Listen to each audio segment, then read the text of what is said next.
Brothers and sisters, once a priest found out that there was a problem with the microphone during Mass. So he tapped it while mumbling, "There is something wrong with this microphone." And the people came up with the usual response, "And also with you." It is a good thing that the new translation of the Roman Missal changed this response.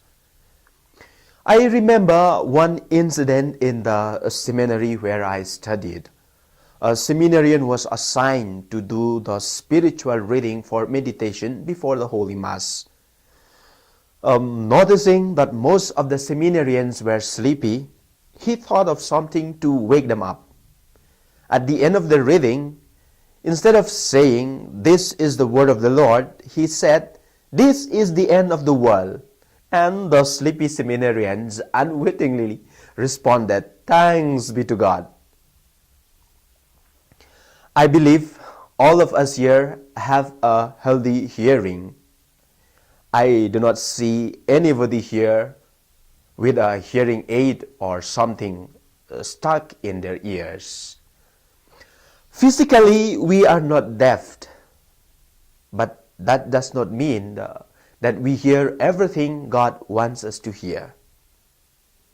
On many occasions, when Jesus was teaching, he would end up by saying, "Let those who have ears hear." He is always aware of the human tendency to be selective in what we hear. We may not be really deaf, but sometimes we can be selectively deaf. We close our ears to the truths communicated to us by God when it hurts us or when it poses any serious challenge to us.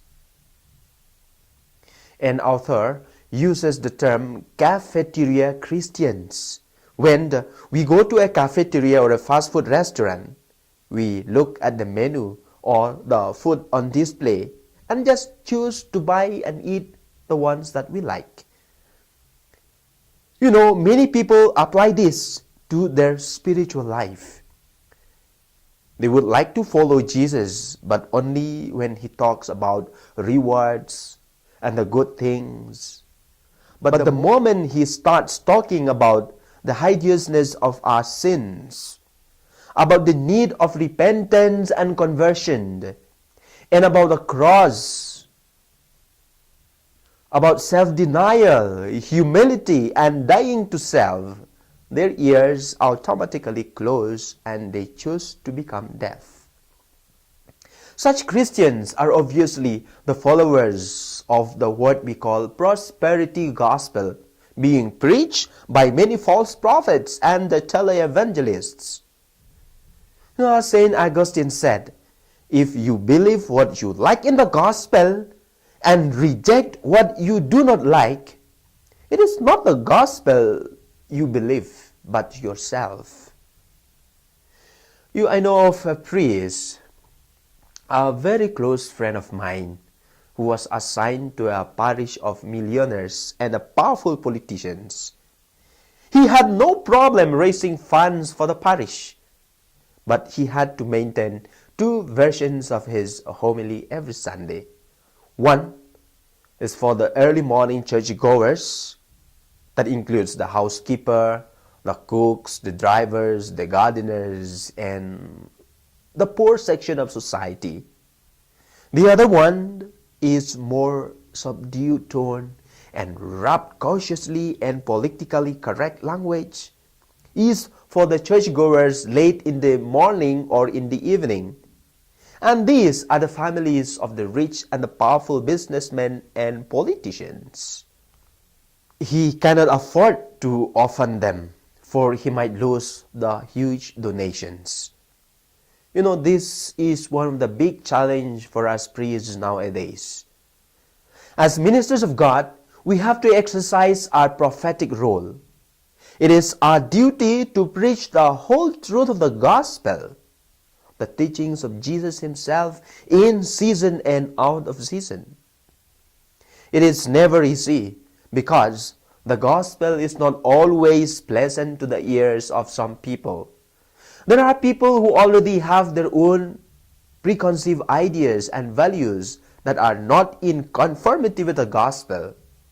As the quotation says, some minds are like concrete, thoroughly mixed up and permanently set. Nobody can influence and move them to change their principles and convictions. In fact, many of them even want God to conform to their ideas. They come to church not to be enlightened and be guided by the Word of God, but are expecting to hear what they like to hear and be entertained. If not, they turn a deaf, and worse, when they hear something that is against their preconceived ideas or beliefs, they would try to discredit and even attack the messenger. This is not surprising. It has been the lot of every prophet in the Bible. As God's spokesman, the prophet is to proclaim what God wants his people to hear, not what the people would like to hear. It happens that at times the truth that comes from God is painful and may offend some people. That is why the prophets were killed by the very people to whom they were sent to proclaim God's message. Jesus himself was rejected by the people of Nazareth and was eventually nailed to the cross. Proclaiming the gospel, dear brothers and sisters, indeed is a very risky business. But that is the duty of every Christian. As St. Paul said, "Woe to me if I do not preach the gospel." In the face of opposition and attacks from one quarters, we should not wilt and falter. Rather, let the words of St. Peter give us courage and strength. It is better to obey God rather than man. The gospel this Sunday invites us to reflect on one word, Ephphatha, be opened. He said this to the deaf man who had a speech impediment. This man represented all of us who have become deaf to God's word and mute in our Christian witnessing. This is the same word spoken to us by the priests when we were baptized. And now Jesus says it to us again, Ephphatha, be open. Not only should we open our ears, our mouth, and our minds, most importantly, dear brothers and sisters, let us open our hearts to welcome Jesus, not selectively but entirely, regardless of whether his message is pleasant or painful. Then he will change us and transform our lives, and we may become the living gospel in the world today. As it is said, we do not change the message. It is the message that must change us. In a few moments, we will receive Jesus in Holy Communion. With open hearts and minds, let us allow him to make us new and lead us to a life of true obedience, humble service, and unconditional love for one another. Let us bring home the words of the psalmist.